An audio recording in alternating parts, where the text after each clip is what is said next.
All right, and welcome to Module 7. We are fastly approaching the end of this course in this crazy, fast-paced 8-week journey.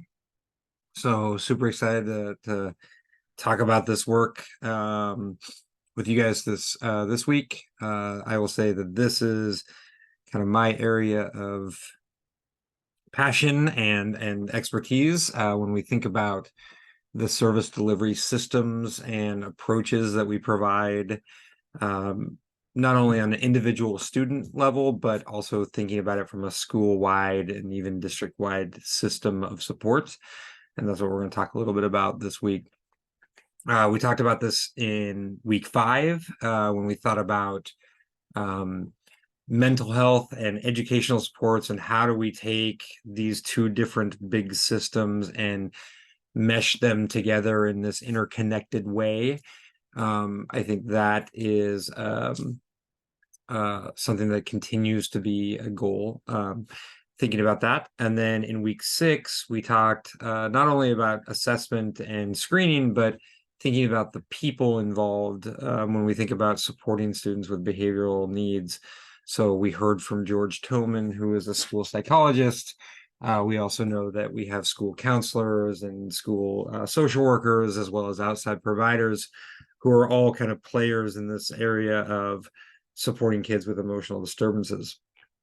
So now we're going to take a little bit of going back and looking at this a little bit more in a whole systems-wide approach for how do we do service delivery and provide interventions. We talked a little bit about multi-tiered systems of support. We talked about a little bit about PBIS, or positive behavioral interventions and support. I want to talk a little bit more about that, and then get into a little bit about thinking about behavior and thinking about function, and then also recognizing how we support kids in the classroom, and then knowing that students, especially students with emotional disorders, can become escalated in schools. How do we provide strategies to de-escalate kids? So one thing I'm really excited about is the resources that we're sharing this week. We'll talk about those. And I am hopeful that this assignment that we're going to provide here this week is also really beneficial for you. So with that, we will get moving. So the first thing I want to talk a little bit about is PBIS, or positive behavioral interventions and support. I think I mentioned this in a previous week, but there is a vast amount of research around implementing PBIS in schools across the country and world.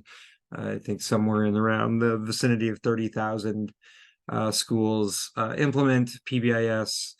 Tons of research around how, if we effectively implement a PBIS framework, we see decreases in exclusionary disciplines such as suspensions. We see increases in pro-social behavior, school climate, all the good things that we want to see. So we know that implementing PBIS works, but we also know that we see some misconceptions around what PBIS is. So I want to kind of talk a little bit about that. So first of all, before we talk about what it is, we have to talk about what it's not. PBIS is not a packaged curriculum. I hear this quite often, of thinking about PBIS as a singular thing, or comparing it to other, say, behavioral programs out there, or we'll see people say we do PBIS, all that kind of stuff. Not exactly what PBIS is, but we always see these misconceptions, so we always want to continue to think about that. What really it is, we kind of talked about this before, is this organizational framework for how do we organize and provide social, emotional, behavioral supports. We do this through this tiered continuum of increased intensity based on need. So we start with tier 1 supports. That's the green part of our triangle. And we know that 80 to 90% of our students are going to be successful if we do these well. Things that we do within tier 1 could be things such as having building-wide expectations. So a lot of schools will adopt expectations for kids, like be safe, respectful, and responsible. And then also defining what that looks like in certain areas of the building so that we're preventing problem behavior from happening in the first place.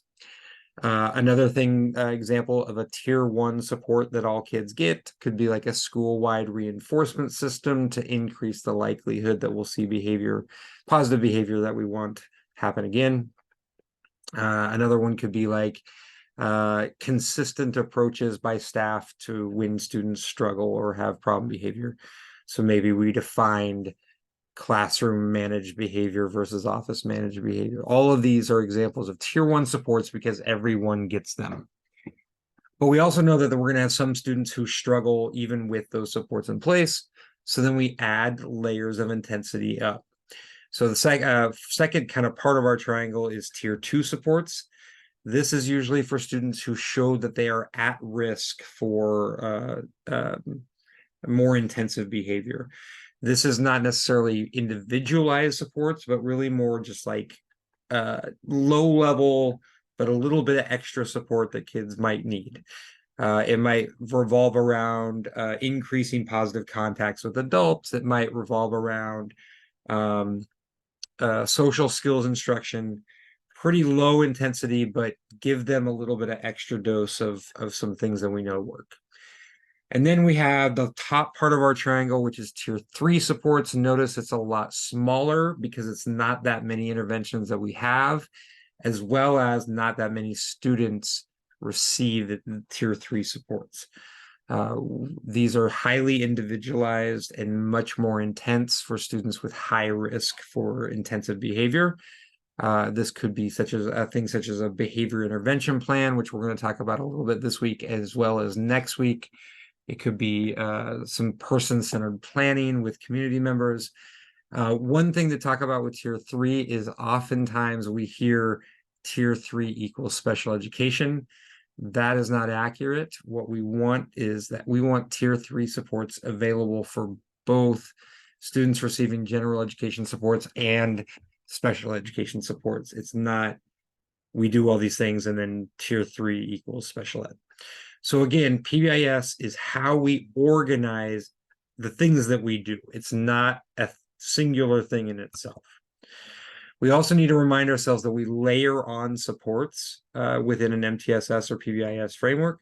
What this means basically is that everybody gets tier 1 supports, and then we layer on top of it. We don't take away tier 1 supports. So if a student is needing an individualized intensive behavior intervention plan, we can't take away really strong core instruction of behavior. We just layer on top. The other thing we need to make sure we're clear on, and we hear this a lot, is that we're going to label behavior and not people. George Toman mentioned this in his video, I think last week, in that we have person first language. So oftentimes we hear something like a tier 3 student or a tier 2 kid. And what we really need to remind ourselves is that we have students with varying needs or levels of need based on the content that they have. So take a look at this triangle and you'll probably think of a student that needs just the bare minimum or universal supports in social studies or basketball, but they need a little bit more in terms of reading and a lot more intensive support in math. As soon as I call this kid a tier 3 kid, all of the supports that they need are perceived to being up here. So we have to recognize that we have students who need tier 3 supports in math or in behavior, but they're not a tier 3 kid. I can always ask you the same thing, and you'll probably be able to tell me that based on the content, your level of need is going to vary, right? If I ask you what kind of support you need for learning a musical instrument, some of you are going to say, I just need tier 1 supports. Give me a YouTube video and I will pick it up. Others of you, like probably me, know that I can't just do that. I'm going to need a little bit more support in learning how to play this guitar. So I might need to go to a class or two or have individual lessons with an instructor around learning to play guitar, right?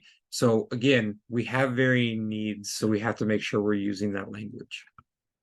So at the end of the day, when we think about PBIS or MTSS, just remember this is how we organize the behavioral and social emotional supports for that we provide to students.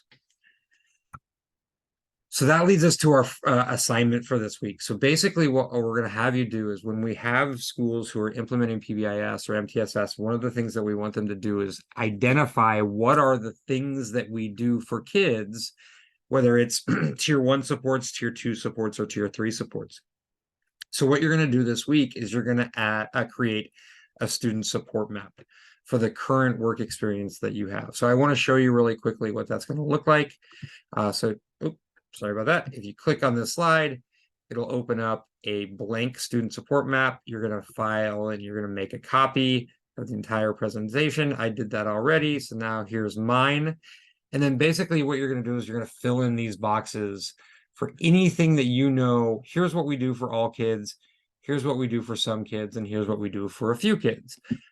You'll notice it says academic on one side, social emotional behavior on the other side. You can decide if you know academic supports that you have here, please feel free to add that in, or you can just do the behavioral side, or you can use all these boxes if there's a lot of them. Totally up to you. But I want you to do is I want you to think about what are the things that we have in place. So you'll notice I went through and I kind of thought about a school and I thought, okay, they have building-wide expectations for kids, right? So I added that to the box. They use Cougar tickets for a reinforcement system. They have developed a clear classroom versus office managed behavior procedures. And then I went up here because these are all boxes that you could use for tier 1 as well. And I said they use behavioral data to support all kids. Okay. You could also use like they use this school, we use high quality instructional materials, or we use explicit instruction in our classrooms. These are all tier 1 supports that we could fill in any of these boxes. Then you're going to go up into tier 2, and some of you are going to be in schools that don't have a lot of tier 2 supports, and some of you are going to be in schools that have a lot.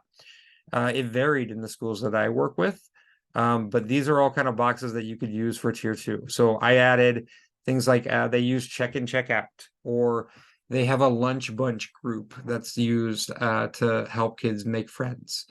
These are a couple of examples of what tier 2 supports could be.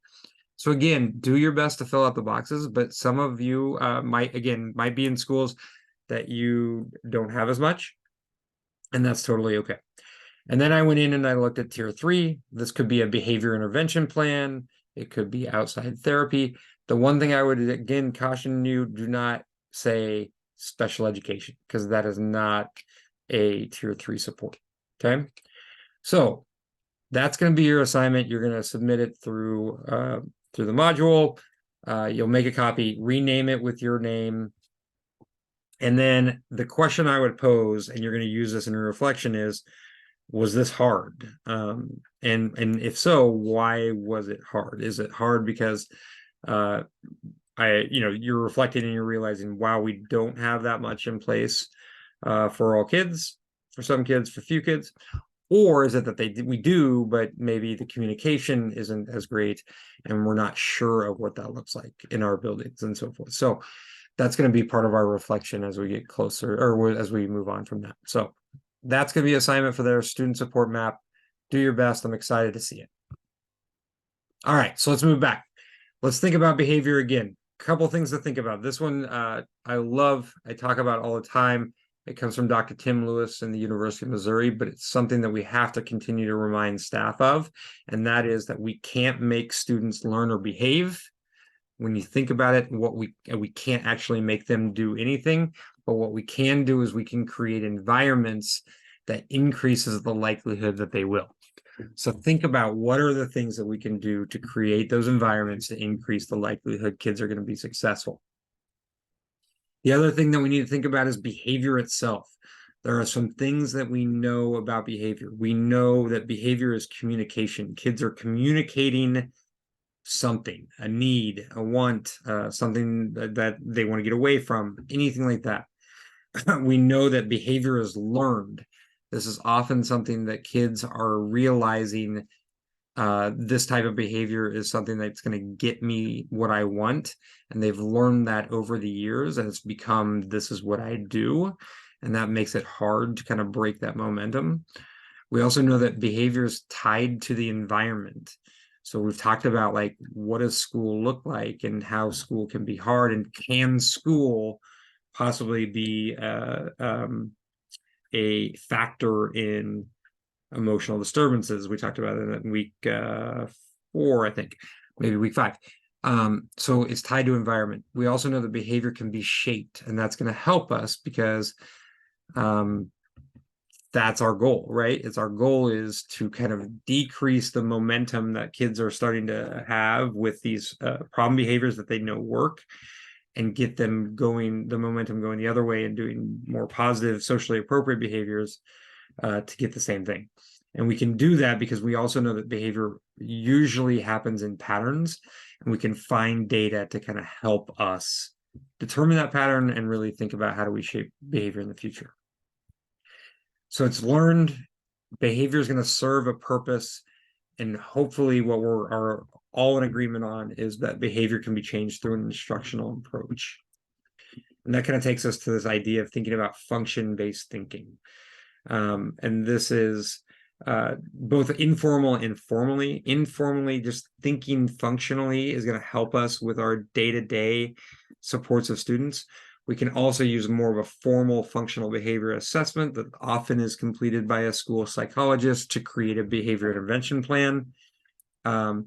Here are some things to think about when we think about function. We mentioned behavior as communication, but also it occurs in patterns, and it has this purpose. Sometimes we're going to hear people say, oh, there's really nothing happens before this behavior occurs or this escalation occurs. It just happens out of the blue. What we will often try to come up with and talk about is usually it's going to serve a function. Usually we can kind of figure that out. Most of the time, we can kind of bring it all down to 2 basic functions, which is basically obtaining something or getting something, or escaping or avoiding something. So example would be a student blurts out instead of raising their hand because they're trying to obtain adult attention, or a student rips up their paper and yells a profanity because they're trying to escape or avoid a math assignment that they find aversive. So there's some others, but we can really kind of think about these 2 basic functions, and then kind of think about what is it that they're trying to get, or what is it that they're trying to avoid. Why does this matter? Because basically what we're trying to do is we're trying in a behavior intervention plan, we're trying to create a more socially appropriate behavior that kids are going to do and still get that function met. Oftentimes we kind of do the opposite. We meet the function in not the best way. So a kid rips up their sheet and yells out. Often our response is sending kids out of class, suspension, etc., as a consequence, when in fact what that does is it gets them that avoidance or escape that they want in not the greatest way. So we have to think about that function so that we can create these effective plans. So thinking about problem behaviors, thinking about just the different pieces such as context and setting events and reinforcement, etc. That leads us to a behavior intervention plan, where basically what we're trying to do is we're trying to develop preventative strategies to prevent the problem behavior from occurring in the first place. Then we're using behavioral data to determine what and how to teach like a replacement behavior that's going to be more appropriate, but still allows kids to obtain their function. And then think about data that's going to help us decide how we're going to reinforce that replacement behavior. And we're going to talk a little bit more about this next week when we think about fidelity and what are we kind of missing some of the fidelity pieces there.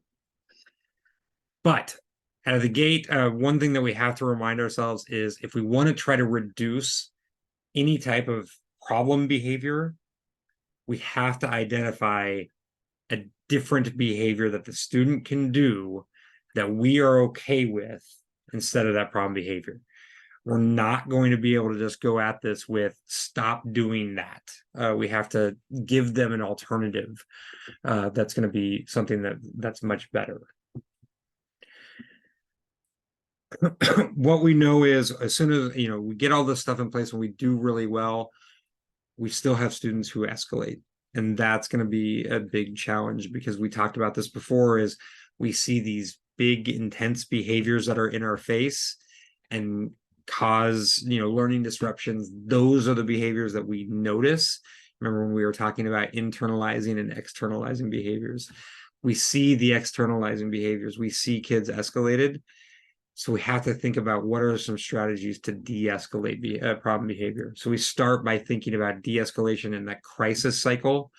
So we have basically the cycle where kids go from their baseline where everything's kind of good to something that triggers them to then go into kind of an escalated state where they might end up going to that peak piece where it's crisis time, and before they start to come down, and then that becomes more de-escalation, and then we're able to stabilize the student. And then usually what happens is we get into kind of a post-crisis drain. I'm not going to get into too much detail here because we have some resources that help with that, but thinking about this crisis cycle as we look at de-escalation is going to be a really key, because then we can identify what are the specific components in those stages, such as trigger and escalation and crisis, and what does it look like, and what should we do as adults. So for example, we see when this student's usual behavior is agitated or distressed, we can offer options such as reinforcing and soothing to the student. But we also could think about is, when kids are in a crisis situation, what's our protocol for using physical touch and how we should only use that for protection, because that goes all the way back to our conversation in week 1 about maybe some ineffective or inappropriate uses of restraint and seclusion.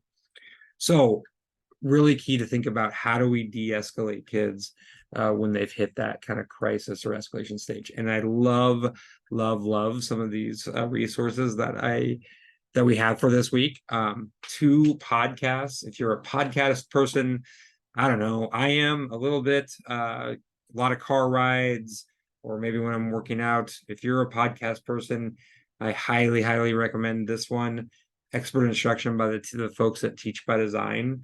They do some amazing work within this organization of PBIS apps. So I've given 2 of them for you to listen to around it's a 2-part series, preventing escalation and de-escalation. Hopefully it won't take that long. They're not that lengthy, and maybe you can listen to it while you're driving or riding a bike, doing some exercise, whatever it is that you do to keep yourself happy.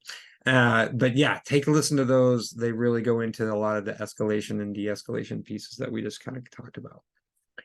All right, so that leads us to our assignments for week 7. So we talked about the student support map, but again, thinking about this of like, hey, take this student support map and identify what are the current supports, tier 1, tier 2, and tier 3 supports for students in your current building.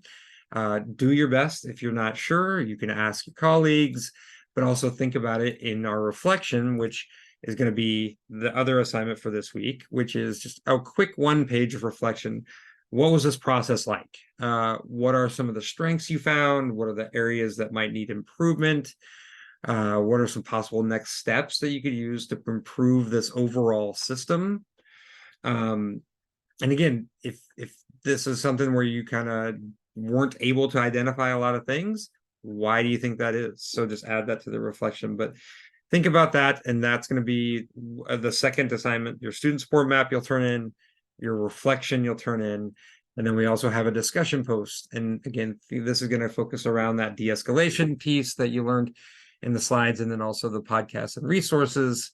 So describe the importance of why we should learn and use de-escalation strategies, and then do a quick reflection about how preventative strategies and de-escalation strategies are used in your current work experience. So you have the student support map, the quick 1-page reflection, and then this discussion. And then lastly, this week is milestone 4 for our final project. So now you're going to add to your final project slides, this time focused around school-wide supports and de-escalation strategies, really to think about preventing the stuff that we talked about in week 1, restraint and seclusion. So what I'd like you to do with these is include slides that cover some examples of school-wide supports delivered through a multi-tiered system, and then also some de-escalation strategies to support students to avoid practices such as what we talked about. Then you'll turn in those slides for feedback, and then you'll get ready to do your final kind of quote-unquote presentation that you'll record next week. So we're to that point.